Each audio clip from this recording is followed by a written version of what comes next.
स्टुडिय'आव दं आं उदांस्रि मोसाहारि। मोनसे गोनांथार खौरां आधार कार्ड आपडेट खालामनायनि समखौ 14 डिसेम्बर 2024 मायथाइसिम फोसावनानै होबाय।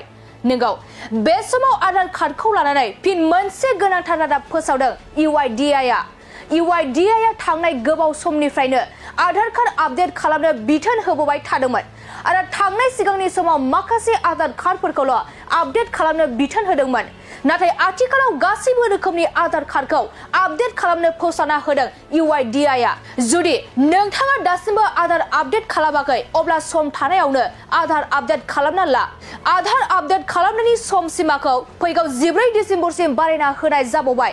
लोगोसे नोंथाङा गावनि गथ'नि आधार कार्डखौ उन्दै बैसोआव बानायदों आरो नोंथांनि गथ'आ बे समाव 15 बोसोर आबुं जाबाय, अब्ला नोंथाङा गावनि गथ'नि आधार कार्डखौ फिन खेब गोदानै आपडेट खालाम। आरो नोंथांमोनहा 10 बोसोर सिगाङावनो आधार कार्डखौ बानायदोंब्ला फिन आपडेट खालामना लानांगोन। जुदि नोंथाङा सम थानायावनो आधार कार्डखौ आपडेट खालामना लाया अब्ला सोरखारनि हाबाफोराव नोंथांनि आधार कार्डआ जेबो गुन थानाय नङा। लोगोसे नोंथाङा बे आधार आपडेटखौ गोरलैयैनो नोंथांनि मबाइल फनावबो बानायना लानो हागोन। myAadhar.uidi.gov.in आव थांनानैनो नोंथाङा गोरलैयैनो आधार आपडेट खालामना लानो हागोन।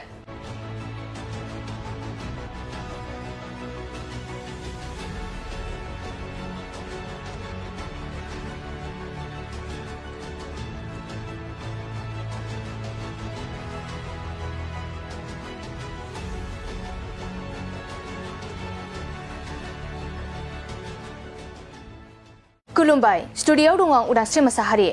मोनसे गोनांथार खौरां आधार कार्ड आपडेट खालामनायनि समखौ 14 डिसेम्बर 2024 मायथाइसिम फोसावनानै होबाय। नंगौ, बे समाव आधार कार्डखौ लानानै फिन मोनसे गोनांथार रादाब फोसावदों UIDAI। UIDAI थांनाय गोबाव समनिफ्रायनो आधार कार्ड आपडेट खालामनो बिथोन होबोबाय थादोंमोन आरो थांनाय सिगांनि समाव माखासे आधार कार्डफोरखौल' आपडेट खालामनो बिथोन होदोंमोन। नाथाय आथिखालाव गासैबो रोखोमनि आधार कार्डखौ आपडेट खालामनो फोसावना होदों UIDAI। जुदि नोंथाङा दासिमबो आधार आपडेट खालामाखै अब्ला सम थानायावनो आधार आपडेट खालामना ला। आधार आपडेट खालामनायनि सम सिमाखौ फैगौ 14 डिसेम्बरसिम बारायना होनाय जाबावबाय।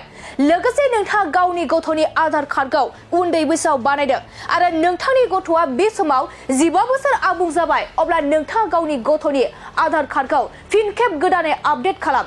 आरो नोंथांमोनहा 10 बोसोर सिगाङावनो आधार कार्डखौ बानायदोंब्ला फिन आपडेट खालामना लानांगोन। जुदि नोंथाङा सम थानायावनो आधार कार्डखौ आपडेट खालामना लाया अब्ला सोरखारनि हाबाफोराव नोंथांनि आधार कार्डआ जेबो गुन थानाय नङा।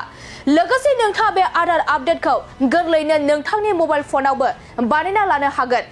myAadhar.uidi.gov.in आव थांनानैनो नोंथाङा गोरलैयैनो आधार आपडेट खालामना लानो हागोन।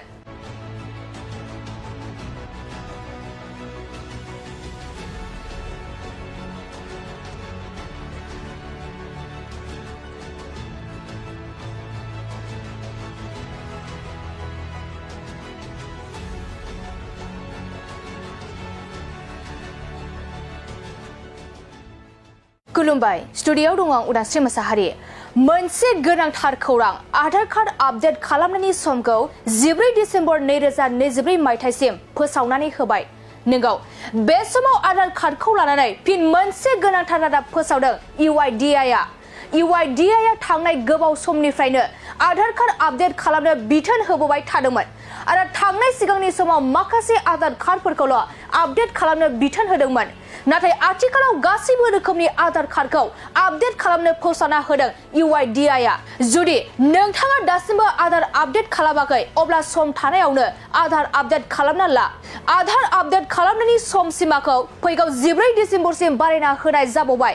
लोगोसे नोंथाङा गावनि गथ'नि आधार कार्डखौ उन्दै बैसोआव बानायदों आरो नोंथांनि गथ'आ बे समाव 15 बोसोर आबुं जाबाय, अब्ला नोंथाङा गावनि गथ'नि आधार कार्डखौ फिन खेब गोदानै आपडेट खालाम। आरो नोंथांमोनहा 10 बोसोर सिगाङावनो आधार कार्डखौ बानायदोंब्ला फिन आपडेट खालामना लानांगोन। जुदि नोंथाङा सम थानायावनो आधार कार्डखौ आपडेट खालामना लाया अब्ला सोरखारनि हाबाफोराव नोंथांनि आधार कार्डआ जेबो गुन थानाय नङा। लोगोसे नोंथाङा बे आधार आपडेटखौ गोरलैयैनो नोंथांनि मबाइल फनावबो बानायना लानो हागोन। myAadhar.uidi.gov.in आव थांनानैनो नोंथाङा गोरलैयैनो आधार आपडेट खालामना लानो हागोन।